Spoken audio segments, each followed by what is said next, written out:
주 예수를 시인하고 또 하나님께서 그를 죽은 자들로부터 살리신 것을 네 마음에 믿으면 구원을 받으리라. 로마서 10장 9절 말씀. 만일 그 학생이 구원받은 학생이면서도 구원의 영원한 보장을 모르고 있다면 그 교사는 성경을 펼쳐 보이면서 그에 관한 진리를 알려줄 것이다. 그들을 나에게 주신 나의 아버지는 만유보다 더 위대하시니 아무도 나의 아버지 손에서 그들을 빼앗아갈 수 없느니라. 요한복음 10장 29절 말씀. 또한 그분께서 너희를 끝까지 확고하게 지키시어 우리 주 예수 그리스도의 날에 책망할 것이 없게 하시리라. 고린도전서 1장 8절 말씀. 주일학교 교사가 처음 온 학생에게 구원받았는지를 확인하지 않았다는 것은 그가 구원의 복음을 몰랐거나 그 자신도 구원받지 못했다는 의미가 될 수 있다. 그런 자가 주일학교 교사라면 그 교회는 교회가 아니다. 구원을 모르는 교회가 뭘 할 수 있겠는가? 그 교회는 그저 잘 지어놓은 어린이 놀이터에 불과하다. 이런 교회들이 잘하는 짓이 주기도문과 사도신경을 외우는 것이다. 아무런 믿음도 없고 구원도 받지 못한 자들이 이교도의 주문처럼 외우며 거기에 뭔가 영적인 위력이 있을 것이라고 믿는 것은 빨간 글씨가 적힌 노란 부적을 벽에다 붙여놓고 좋은 일이 생기길 바라는 것과 다를 바 없는 우상 숭배자들의 미신 행위다. 소위 주기도문이라고 불리는 마태복음 6장 9절에서 13절 말씀은 예수 그리스도께서 기도의 본을 보여주신 것이지 이교도의 주문처럼 외워 헛된 반복을 하며 중얼거리라고 주신 것이 아니다.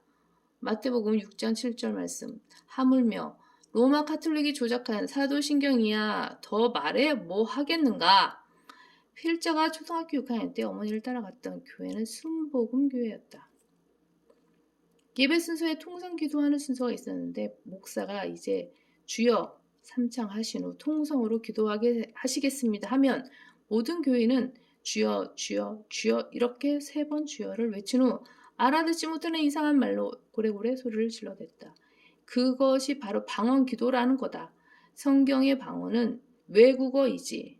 사도행전 2장 4절에서 12절 말씀. 의미 없는 소리를 중얼거리는 것이 아니다. 심지어 소위 구역장인 전도사는 그렇게 오랜 기간 나를 알았음에도 나에게 복음을 전한 적이 없다. 순복음 교회에는 복음이 없다. 순복음 교회에서 정기적으로 열리는 성령 대부흥회에는 다른 순복음 교회 목사들이 와서 설교 아닌 설교를 했는데 복음은 전혀 없고 자기가 안수하면 병 낫는다고 자랑만 하다가 성령을 받으라거나 불을 받으라고 강단을 두드리면서 소리를 질러댈 뿐이었다. 그러면 그때마다 사람들은 신이 나서 아멘하고 외쳐댔다. 그들은 구원받은 성도는 그 안에 이미 성령 하나님께서 내주하시기 때문에 더 이상 성령을 받을 필요가 없다는 사실도 모르고 예수 그리스도께서 주실 불침례, 마태복음 3장 11절, 누가복음 3장 16절, 불침례가 구원받지 못한 죄인들이 지옥에서 겪게 될 영원한 불의의 심판인 것도 모르면서 그저 그냥 뭔가 잘 되길 바라는 마음에 응원 구호처럼 아멘을 외친 것이다. 부흥회에 온 목사들 가운데 간혹 안수해주는 목사도 있었지만 병이 나은 것을 본 적은 한 번도 없었다. 한 번도 없었다.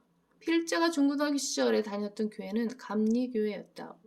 우리나라 최초의 여자 목사가 초대 목사인 교회였는데 요한 웨슬리의 믿음은 온데간데 없었고 주일 예배 후에는 청년부 회원들이 카페에 모여 맥주를 마시는 교회였다. 필자는 고등학교 2학년 때 구원받았지만 이 교회의 설교나 주일학교 교사를 통해 구원받은 것은 아니었다. 필자는 이 교회의 설교나 성경 공부에서 구원의 복음을 들어본 적이 없다.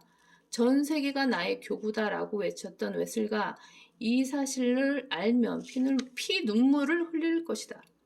웨슬리가 이 사실을 알면 피눈물을 흘릴 것이다. 성경에 따르면 목사는 한 아내의 남편이어야 한다. 디모데전서 3장 2절 말씀. 그러므로 여자는 목사가 될 수 없다. 구원의 복음도 모르는 교회가 어찌 이런 사실을 알겠는가? 구원의 복음을 안다면 전하지 않을 리가 있겠는가? 한 번은 중고등부 모임 때 후임 전도사가 소위 오병이어의 기적을 어린아이가 자기 것을 내놓자 양심의 가책을 느낀 어른들도 품에 감추었던 음식들을 내놓고 함께 먹게 된 사건이라고 설명하자 선임 전도사가 예수님께서 기적을 일으키신 것이지 사람들이 음식을 내놓은 것이 아니다라고 면박을 준 적이 있었다. 후임 전도사는 즉시 자기가 불리하다는 사실을 직감하고 내가 성경을 잘못 이해했다라고 하면서 사과하고 정정했지만 고등학생인 내 눈에 보기에도 그 후임 전도사는 믿음이 없는 사람이었다. 성경도 믿지 않으면서 왜 감리교 신학대학을 다니고 전도사가 되었는지 모르겠다. 그런 위선으로